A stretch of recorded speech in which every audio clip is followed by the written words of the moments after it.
a loving mom, always pouring into others. She was always my main motivation. Her daughter, Candace Daniels, says she was so supportive of all of her goals as a businesswoman. When I left Virginia, I always told her I was going to come back and get her. And so she was always like, I know, just do what you got to do. Early Monday morning, Daniels received a call saying her mom was found stabbed in her apartment.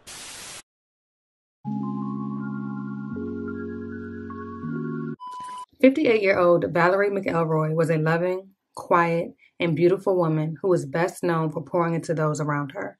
Most importantly, she was a loving mother to her two beautiful daughters, whom she had a close relationship with. They meant the world to her, and she meant everything to them, a true motivation. Although hearing impaired, she never allowed it to discourage her from achieving her goals in life, including finding love.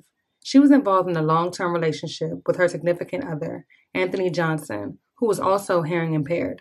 The two had what family would describe as an on and off again relationship that eventually called off for good. But no one could have ever imagined that things would end in tragedy.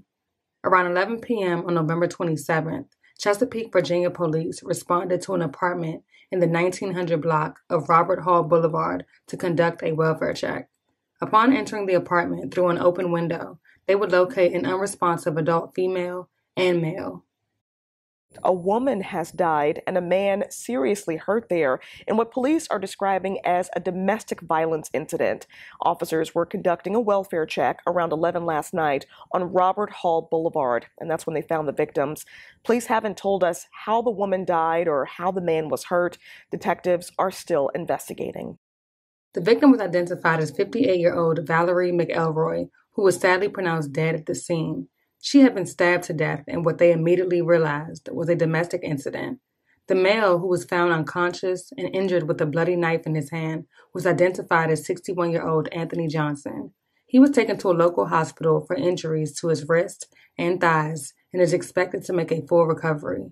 The Chesapeake Police Department will soon confirm that Valarie and Johnson were involved in a relationship.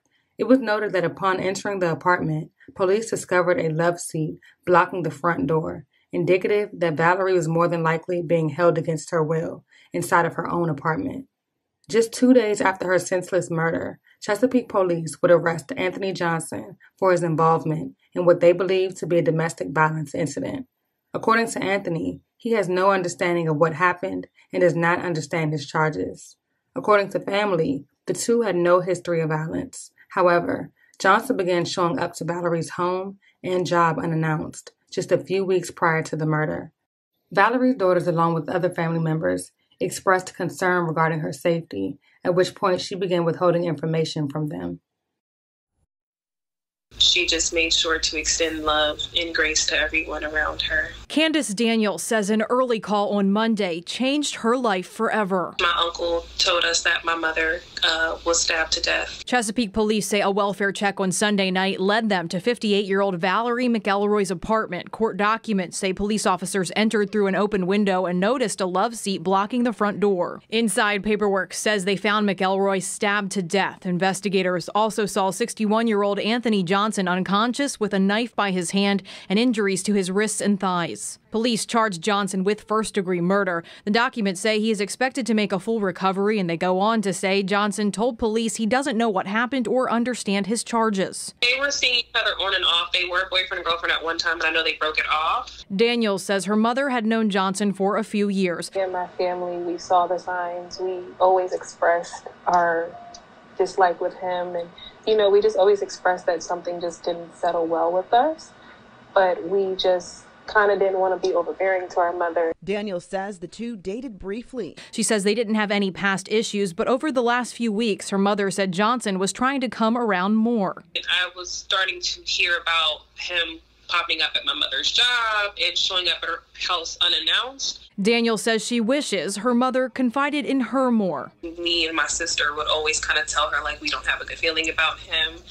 And so I think when things started to get really real, she kind of held back from us. She's urging people noticing any red flags in their relationships to let someone know before it's too late. Because had I known, I would have dropped everything and went down to Virginia to get my mother to make sure that she was safe if I would have known that it was this severe. Literally telling my friend that I was trying to go to Virginia to make sure my mom was okay. And then that's when I got the call a few days later. She wants people to reach out for help if they feel uncomfortable or concerned. Sometimes people need to know the lengths that others will go for their safety, and sometimes they're thinking that they're an inconvenience if they bring it up to you. Now, she's taking it one day at a time. Pull as much resources as we can to ensure my mother just has an amazing funeral.